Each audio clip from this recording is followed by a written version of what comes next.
الکه چې دا لور ستا د پردي دیوال خټه ده، دا خبره لکه زما سخته ده، دې خبره کې لږ سخوالی ښکاري په ظاهر کې، لیکن دې مسله در قیامت سره خوا بیا معامله ګډوډه کېږي. هلته به سره الله سختي وکړي او پرې مرچقاټي به درغلی شي. ته به جنت طرف ته روانې، فرشتو په کوتک والی چې پورې غډا ته کپله روانې، کوڅه دې خطا کړې د نر بچیا، جهنم ته راوګرځه. هغه خطیب صاحب هغه زړه خبره چې تو سګور چلته جنت پوترا کپله روانې، تا خپل ځمکه راواغسته په زامنو پسې دې ولیکله او اوس وایي چې زه به جنت ته لاړ شم. خو یوازې ګوره په منځونو جنت ته تګ نشته، یوازې چې دی نو په حجونو په تبلیغونو باندې جنت نشته چې تا ښکلی ځان لرې برابر ټیټ مولای مالکه یې یو زبردست کوټلی مولای ما او چې دی نو بخاري پړاوم، قرآن پړاوم، او ترمیزي او مسلم ابن ماجه پړاوم، او زه شیخ الحدیث او شیخ القرآن ما او لور له به حصه نه ورکوم، زه به جنت ته ځم. خدای شته که بین دې مولي د جنت، دا شیخ الحدیث به ړومبی جهنم ته ځي، دا شیخ القرآن به ړومبی ځي. دا دې چې کم خبرې دي. زه راځم وستا په پوله باندې خپږدم چې دا زما ده، خدای شته چې یو ویشت ډزه به دې ویشتم. هلکه زما په پوله باندې ما ته خپږ دی، زما په پټي کې ما ته ولاړې، او چې دلته د لور حصه دې وخوړه نو وسته الله به دې اته ویشت ډزه بیا نه ولي، اته ویشت نه چې بخۍ ده پکې ووایي چې په قسطه باندې وصیت بدل لکي. نو وصیت چې کوې دا به نه وایي چې یاره زما 5 زامن دي او 5 میلیونه دي، نو زمونږ دا مال چې دی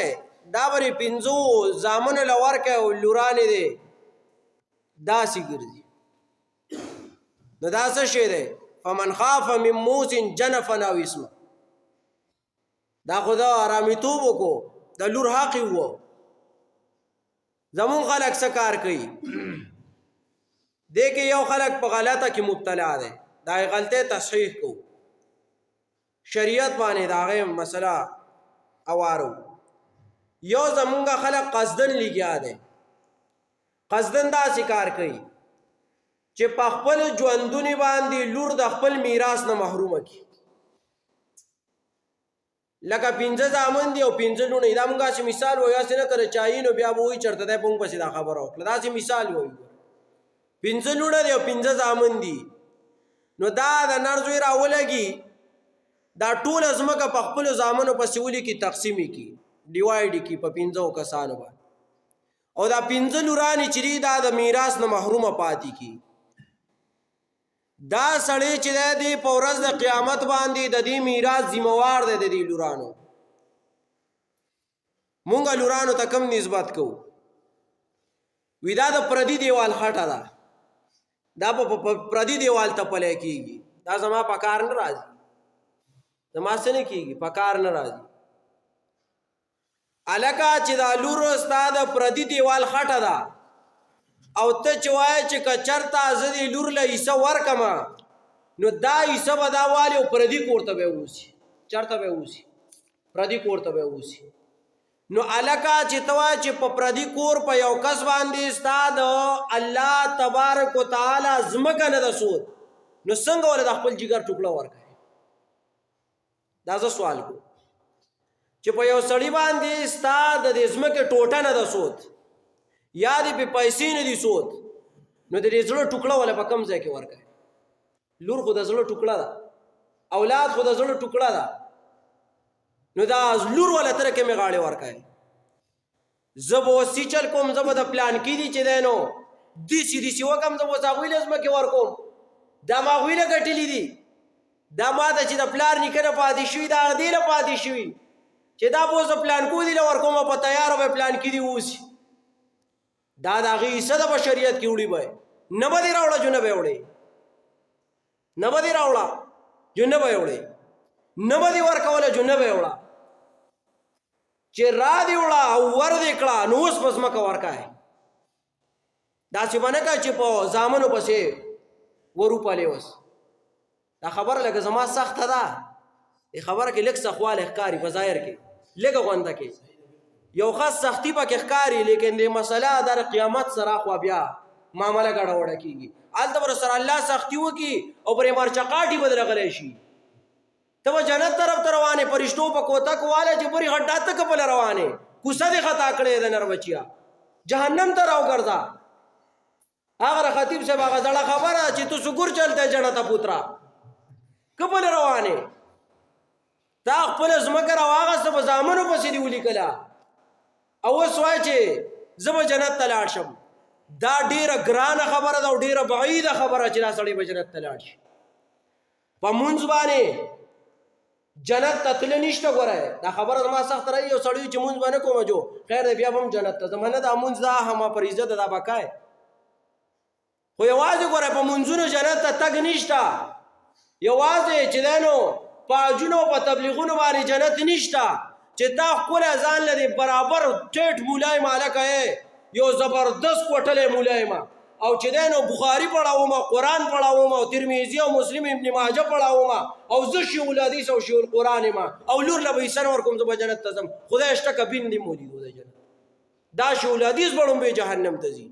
دا شیخ القرآن بڑوم بیزي دا دې څه کب خبرې دي چې ته ولونو لیسې نه ورکه بیا وسکه زه جنت ته روانه ما داسې منځونو ګره دوکه نشخه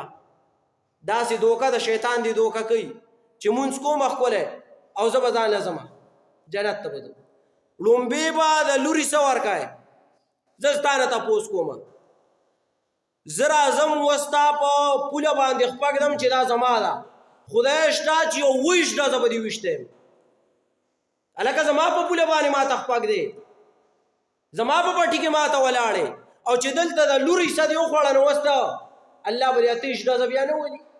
اتیش نه چې بخای د پکې وای د حدیث کب خبرې خو نه دي نو د لورانو یې سیوا په خپل ټیم باندې لورانو تاواله کوي دا زما بیان دی که یو سړی منی ودی منی کنه لاړو شل پیری دی نه منی دا د قرآن فیصله ده سوره نساء کې وراشي هغه ردی اهم پرایز وراشي لیکن دلته مختصر ځکه وی حالت بیا رسو یا بنه رسو نو د لورانو یې سیسو په ژوندونی باندې ورک په ژوندونی اوس د تقسیم مسله بیانو هغه کې زمون خلک یا خطا ده یا قصدن لګیا چې چا د لور ایسو ور نکړه دا وټوټې زمکه چې د وزم کې دي دا د یو بل لاندې وزم کې دي دا خو د ټول قایل دي چې سبا سماوات اند او کمثلی د دې پشان چې د وزم کې دا وزم کې چې څومره تا د لور ایسه لاندې کړې ده د قیامت په ورځ باندې تا لاندې کړې یو ده په دنیا کې دا ووانه به راغونډول کېږي او د دې نه به د اور هار جوړېږي او ستا غاړې ته به راچولی کېږي او ټول خلک به دا اینې چې دا اخکه سړی دی چې د لورو ایسه یې خوړلې وه او زما په علاقه کې به نیغ نیغ کېدو چې زه خو غټ مونځ ګزار یم هلته به بیا پته لګي هلته به بیا صحیح پته به ولګي نو دا مونږ په خطا باندې څه به وکړي د لوري څه به ورکړي د لوري څه به څه نه کوي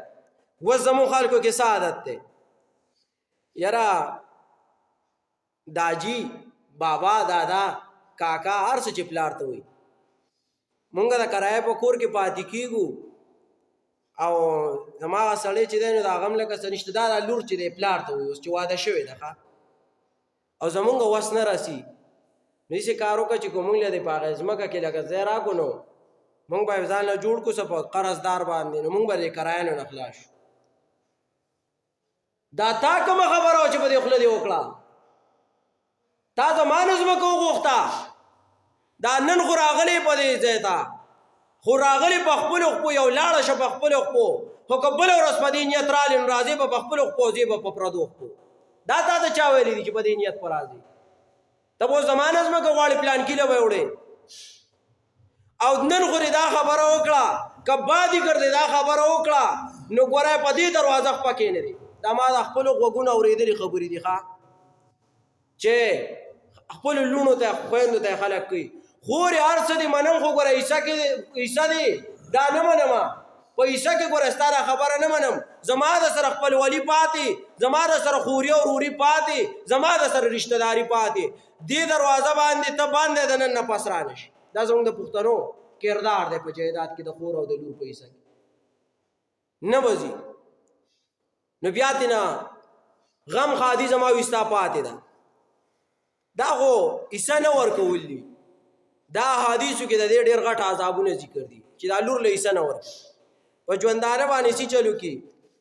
هلکه راغونډ شئ چې تاسو به د ځمکه تقسیم کوم چې زما الله ته غاړه خلاص چې الله ترې غاړه خلاصه نه شي خو چې الله دې سم درې بغه راټینګ کړي. دا ته الله ته غاړه خلاصه الله ته غاړه په دې نه خلاصېږي. داسې کار وکړه چې د ټولو وس ډیوایډ کا تقسیم کا په لورانو په زامنو ټولو باندې او که مړ شو هغوی دې ځان له تقسیموي ستا دې غاړه خلاصه ځان له دې په قلاره کښېنه. لیکن دې د خپل مرګ نه مخکې دی زامنو د پاتې کې لورانې تې وباسي. نو ځان په دې باندې لږ پویه کا چې د لور عیسی ورکه په دې باندې ځان مه غلی که.